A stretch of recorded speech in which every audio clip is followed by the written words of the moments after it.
There's one of my dad's quotes. I've made a few of my dad's quotes already famous. I've made the unmatched perspicacity one famous. But here's another one of my father's that I made famous because I've said it a few times, and we're going to talk about it later on in this podcast. I allow manipulation. Fine. Let's go. Andrew Tate reacts. Andrew Tate reads out his father's most important quotes. It's actually a shame Meta banned me because I can't access my old Facebook chat with my father, which was 3 or 4 years long of conversation. I was trying to get in today to see if I could get some nuggets from there, but I couldn't get it because Meta obviously deleted all of my accounts, so I can't see any of the things about my father anymore. However, I did find some old emails of his with... Damn, that's sad, bro. I mean, like, imagine losing your parents and then, like, getting banned off social media and you lose all those conversations you had with your dad or your mother. Yeah, it fucking sucks. That shit sucks, bro. I got some empathy for Andrew Tate right now. Information that I want to share with you all. So that's why I said get pen and paper, because there is a lot to learn. So we're going to start with the first one. We start at the beginning, as we should. And these are not in any particular chronological order. They are just nuggets I've chosen from emails that I've read all day today. So here we go, and I'm going to comment on each one. The problem with modern dudes is that their main sex organ is the tongue. The favorite position is head between the thighs. I fail and now have 3 kids. Whoa, wait, what? What? Did you get that? The problem with modern dudes is that their main sex organ is the tongue. Favorite position, head between thighs. I fail and now have 3 kids. Oh my God, bro. That is hilarious. City boy, city boy, city boy, city boy. Wait, what's so true about that? You agree with that? I think that men are so afraid to like get women pregnant nowadays that sometimes they're like even afraid to freaking satisfy her the way they supposed to. Well, no, what this quote is saying, the problem with modern guys, so the problem with people in today's age, guys in today's age, Yeah. is that their main sex organ is not their dicks, it's their tongue, right? And their favorite position is basically putting their head between the thighs and eating. Yeah, basically seems he's saying the Yeah, guys yeah, who cannot satisfy women with their organ. Oh, okay. I fail and now have 3 kids. What the fuck? How did you, I'm confused. I don't know about that one. Let's see what Andrew Tate has to say. So what do you rate that quote, 1 to 10? You think it's facts or cap? I think it's facts, but it's not a 10. Okay. Let's see. So I think the lesson here is pretty straightforward. He's saying that most have 3 kids. Fuck. So I think the lesson here is pretty straightforward. He's saying that most people are so interested in trying to please a woman, they've forgotten what sex is for. They've forgotten what your duty is as a man, which is to have progeny which respect you and are good for the world, and to raise them in an environment where they're going to end up being powerful soldiers of God. Licking pussy, really, there ain't much point to it. It'll make the woman happy, perhaps. I don't know. I've never done it. But his point is,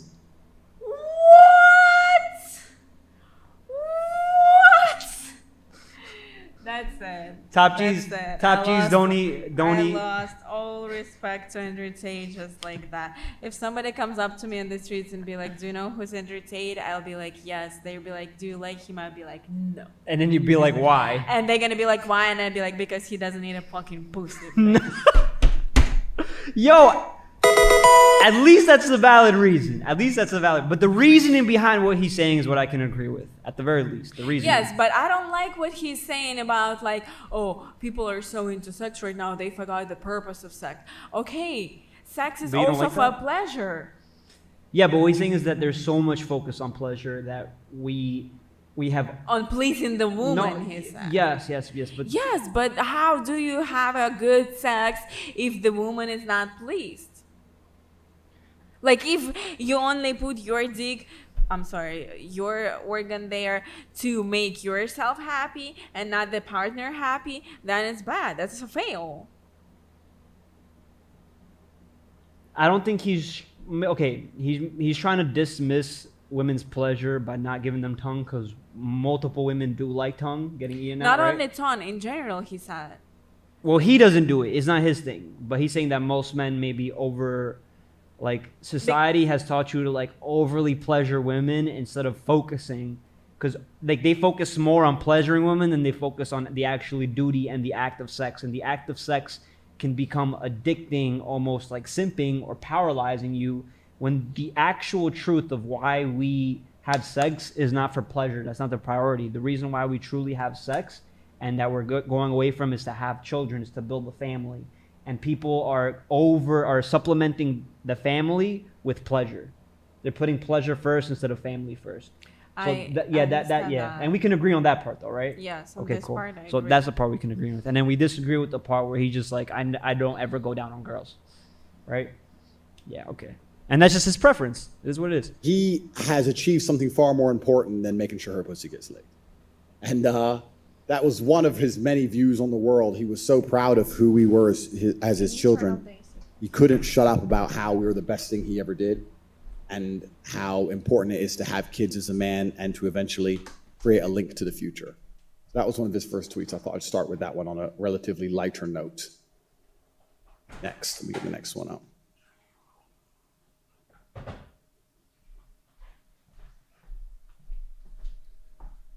This is from a movie, but he sent it to me at random, an email late at night. Who chains us and who holds the key that can set us free? It's you. You have all the weapons you need. Now fight. What do you think? Who chains us and who holds the key? So like basically who keeps you in chains? Who basically restricts you? Who oppresses you, right? Mm-hmm. And who holds the key that can set you free? Free from your oppression, free from your restraints, all right? It's you. The answer is you. You're the only person that's restraining yourself, and you're the only person that holds the key, right? You have all the weapons you need, everything to defend yourself, all right? Now fight. It's like Bruce Lee shit. It's not to defend yourself. It's to get rid of the chains and become free. Well, yeah, basically the weapons are what? What are the weapons you have? Your mind, your body, and your emotions, right? Mm-hmm. So you combine all these three things together, and those three things will usually, many times, we paralyze ourselves in our minds because we become over anxious or we spend too much time reflecting and thinking about the past, that we forget to live in the present. And when you understand the present, you understand you have the answers, and you need to change your mentality. Either you have to fix your sense of overthinking, or you have to stop reflecting and start planning, right?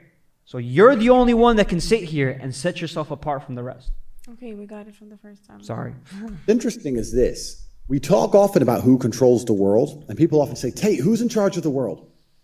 And we talk about the people behind governments and people who are controlling the media and the people who lied about me and the people who deleted all my social media so I couldn't defend myself and tried to pretend I'm a really bad person. And all these people are in control. But truthfully, us as the people, huge percentage of power. They're only as in control as we allow them to be. If we resist the slave mind and resist the programming, if we watch the things they tell us to watch and say no, it's very difficult for them to control things. Knowledge is power and independent think is power. And when they say who really controls, who has the key to set us free, it's you. It's absolutely and utterly us. It's always going to be you. You watching this stream, you have to sit and understand that you are enslaved by your own beliefs that they've fed you. You need to be able to throw them away to become something more. And if you're not prepared to do that, if you're prepared to only sit and listen to what the television has to say to you, nobody can help you, not even me.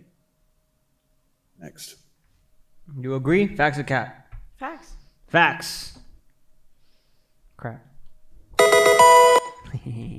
A couple super chats I'm going to read out quickly.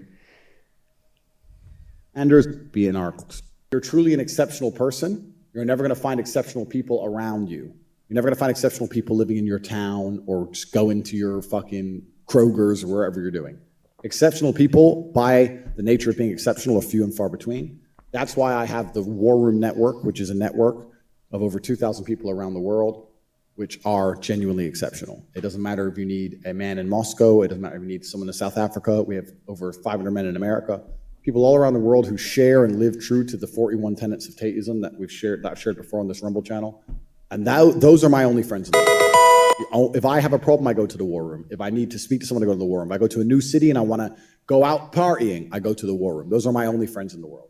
If I want to do business, it happens inside of the war room only and exclusively, because I know those people share my worldview. So the answer to that is the war room. That's why it was created. That's why it exists.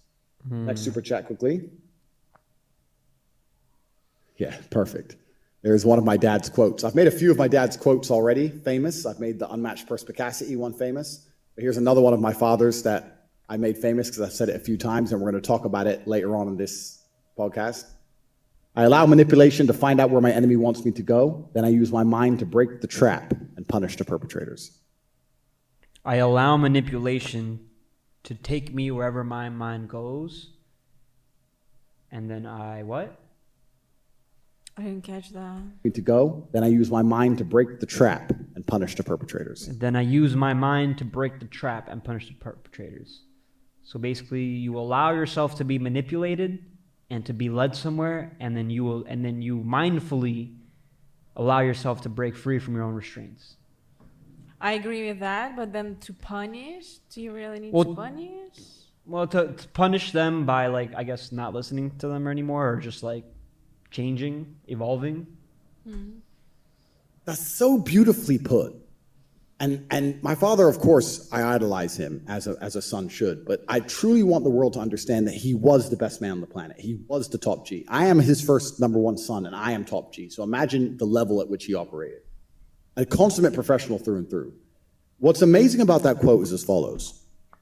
If your enemy is attempting to manipulate you and you refuse it, they're trying to tell you a lie, and you refuse to listen, then you don't know what their end goal was. You don't know what they were trying to make you believe. Perhaps they can make you believe it another way. They're trying to convince you the sky is green. You don't listen. You're like, I don't want to hear it, and you walk away. You don't know what they were trying to do. So later on, when someone else who you trust tells you the sky is green, or you look out the window and they put a tint on the window that makes the sky look green, or there's a news report that says the sky is green, and then you believe it, you didn't even have the warning in the first place to know that your enemy was trying to manipulate you into believing this. The correct course of action is exactly as my father said. I allow the manipulation to find out where my enemy wants me to go.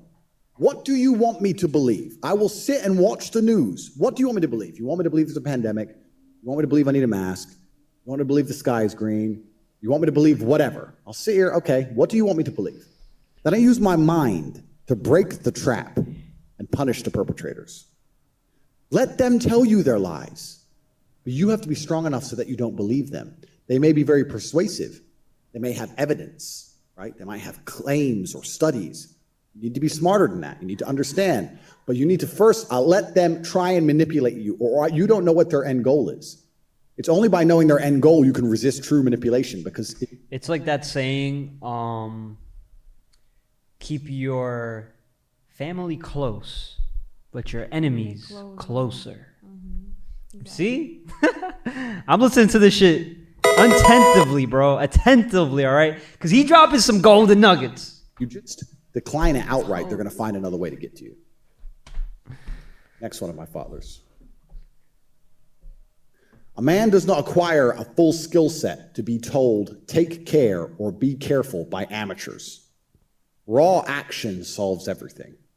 Caution breeds fear.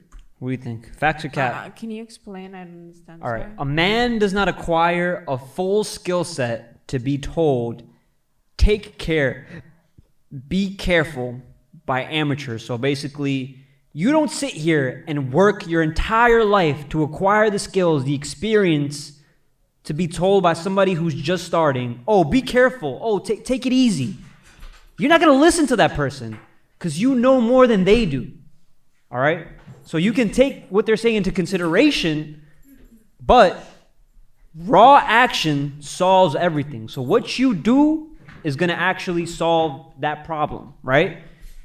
It says caution breeds fear. If you allow yourself to just be paralyzed by, oh, take care, be careful, and you listen to all the people that don't have the same experience than you do, then you're going to be holding yourself back because you're listening to the people that haven't even achieved the level that you've achieved in. So It's essentially telling you to listen to the people that are what? That are taking action, that are doing things actively into the world, the things that you want to acquire, the things that people have already done. Those are the people you listen to. I see what you mean. Basically, you're saying the more you think if it's safe enough to do something and you do not take action, you're missing out because you could be doing something already instead of like Reflecting. sitting and being fearful of, oh my God. Exactly. So be weary of the people that don't have as much experience as you do, telling you to be careful and take care. Exactly. You know what I'm saying? Yeah. Okay. And then more importantly, listen to the people that have achieved everything you want to achieve, because those are the people that hold the answers. Yeah. They're the people who took the action. Now, this can be applied in so many different ways, but he's absolutely not really correct. You know, I even had this recently. People were saying, Tate, be careful, you're going to get banned. I did not become who I am.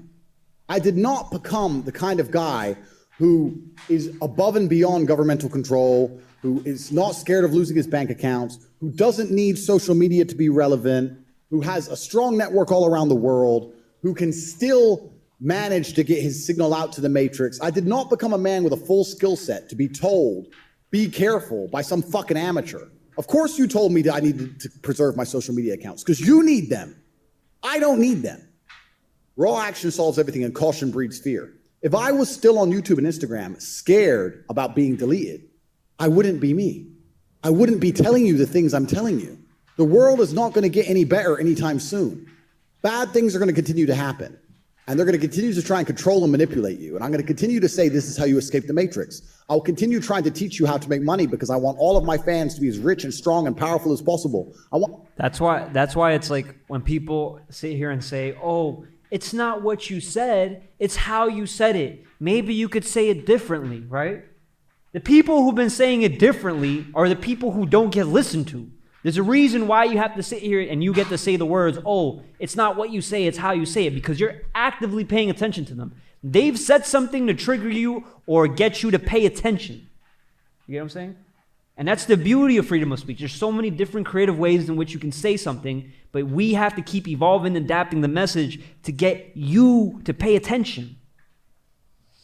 Tate fans to be recognizable on the street. I want you to see one walking past to go, he must follow Andrew Tate. That guy's a fucking winner. I can't do that if I sit cautious and fearful of getting deleted. So when some amateur says, Andrew, you should calm down, you're going to get deleted, I didn't acquire a full skill set to listen to amateurs. I'm uninterested. I do whatever the fuck I need to do. That's the difference. So I have a few more super chats to read out here. Why do I wear my watch on my right hand? It's a good question, but I'm not going to answer it. All right, cool. That's it. I think that's it. That's a good amount. That were great quotes, to be honest. Yeah, that was a wholesome episode, right? Yeah. That was a wholesome ass episode. Somebody here said, top G's don't care about random people's respect. Facts. Tyreek McLaughlin, Tate has in the waist, so he don't have it in the face. Tate has it in the waist, so he don't have it in the face. I don't get it. I'm assuming you're talking about the dingling, straight dick. I don't know, in the waist. No. Maybe a gun in the waist. So you don't have. I don't know. I don't know. I'm confused by that one, bro. But anyways, thank you for joining me on.